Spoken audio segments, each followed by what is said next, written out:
Okay, the feedback he gave me is very good. This gives us something to work with. So, as far as, your question of how can I ever play Decapitated if I can't do a simple lesson like this? Well, it's simple for some, not for others. So, you will get it. You will get it. And yes, Decapitated has some very complex rhythm stuff. They got some things I intend on using to make like mini rhythm lesson things with Patreon and whatnot. Because, yeah, they got some very, very interesting stuff.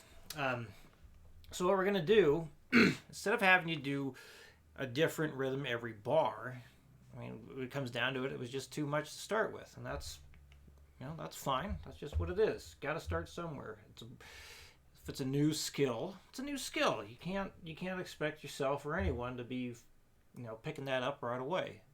We just tried a thing. It didn't go great. Oh well. Now we know. So we're going to do this instead. We're just going to go up in a little bit easier steps. We can break this down even more if we have to.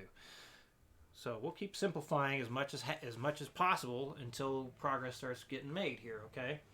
And if, again, like I mentioned on the last week, if I didn't, shame on me. But if you do not reach 240 with any of this stuff, that's fine. It's not a big deal. The main thing here is you're learning how to keep the picking going the proper direction, getting used to counting things. We're just building a foundation. That's all we're doing, building a foundation. And, yeah, we're going to use some of these inversions.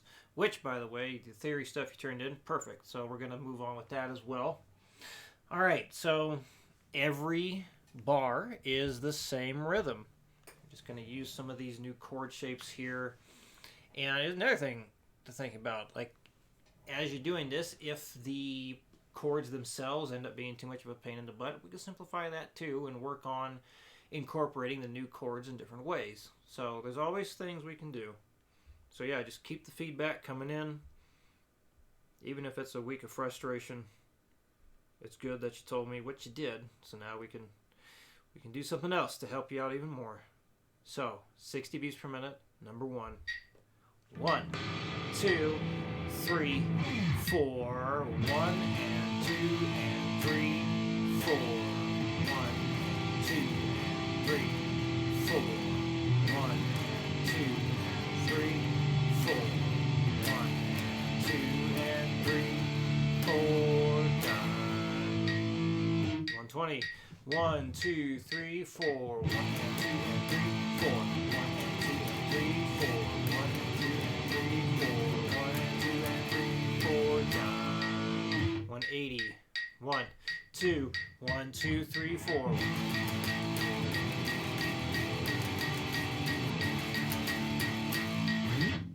240. 1, 2, 1, 2, 3, 4.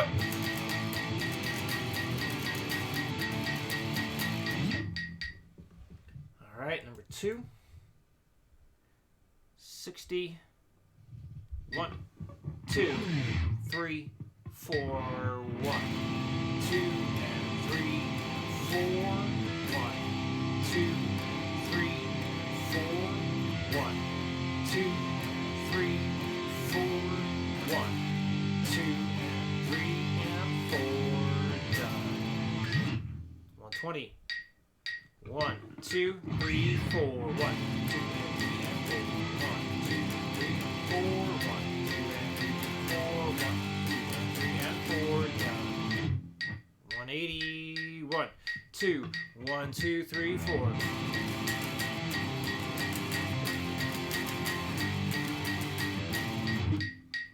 240. 1, 2, 1, 2, 3, 4.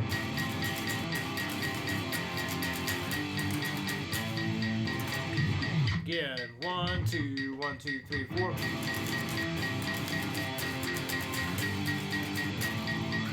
There we go. Okay. Theory. The theory part. Okay. So, as far as the chords being inputted here, I just got whole notes set up. So you just input the chord shape enter the chord name. I want you to try and get creative with how you play it, though. So I'll demonstrate what I mean here in a moment. So you can like strum it however you want. You can do a picking pattern with it. You can do it clean or dirty. However, the clean stuff, or the dirty, the distortion would probably sound better at the lower register versus the higher. But part of this is giving you a chance to try and be creative with these things besides just inputting stuff and following 100% what I'm giving you in terms of like pick it this way or play it that way. See what you come up with there. Because I also want you to make it, do it in such a way that it is playable for you too. The only exception is going to be just this here. I'll show you what we're going to do for that. It's fairly simple. It's just to make sure that you're playing, got scales down in various places on the guitar. So the string you're going to start with is at the end of each line here. And with the inversions, you can stay on the same set of strings the whole time. So, for example, with this first one here starting on the low E string, that means all the chords are going to start on the low E string. So we're going to cover very little distance now. Whereas before, where you went up or down strings in order to move from one chord to the next in a very small amount of distance, well, now we're going to make the distance even less. The inversions allow us to do that. So instead of playing it starting on the low E, I'm going to play this on the G string. So this way I'm not giving away too much. A little bit, but not too much. Because there's something else I want you to keep in mind here to really get the most out of this inversion stuff. So, chord number 1, key of C, C major. So we're going to start with just the 1, 3, 5. No inversion to begin with.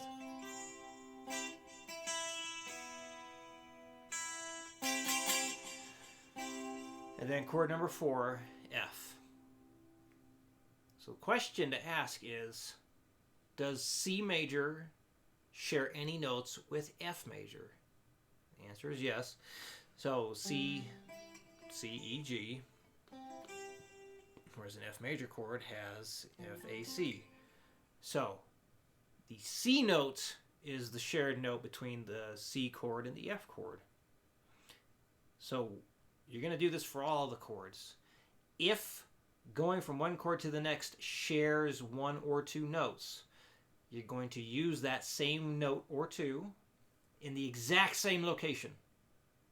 So, the C chord, obviously our C note's on the G string. So to go to our F chord, we're going to use an inversion where the C note is in the bottom of, or the base of the chord, which would give us this inversion here. The second inversion, there's your 5, there's your 1, the F, there's your 3, the A. So we're going to go from C to F like this, because the C is in the same place. We can keep that there. Now the G chord, there is no shared note between the F and the G. So one thing you could do is just slide the shape up and then back down. However, I feel like it's more interesting if you use another inversion to go to the G. It actually covers a little bit less distance going from the bass note. So going from this F over C chord, I'm going to go to the G over B.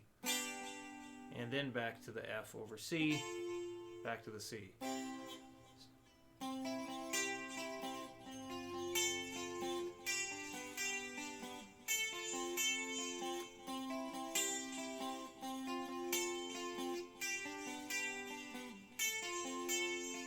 And then for the end, we're just going to go from this root note, the C, 1, 2, 3, 4, 5, 6, 7 roots, then back down. So basically C, D, E, F, G, A, B, C, B, A, G, F, E, D, C.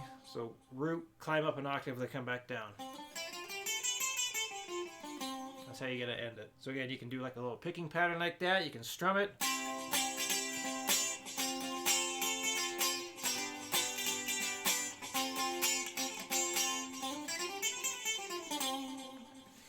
far as like distortion on something that's that high pitched, here's a suggestion.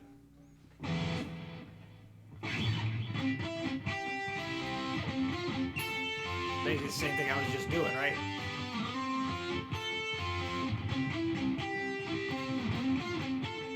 I feel like some slight palm mute helps.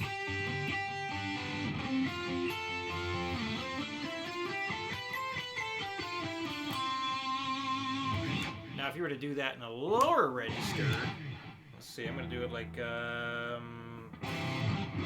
over here. It's basically the same kind of thing.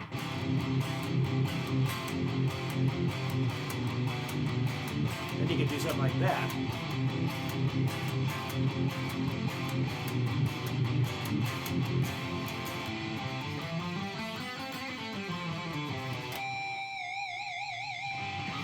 Except I got fancy on the scale. Anyway, so hopefully that makes sense. So yeah, just input everything nice and simple, but then when you practice the progression itself, get creative with it. See what sounds good to you. And notice how playing in the lower register could influence you to play things differently versus the higher register. And yeah, I think that about covers it with this. So any questions with this guy or the new material, let me know. And yeah, I'll see you again next week.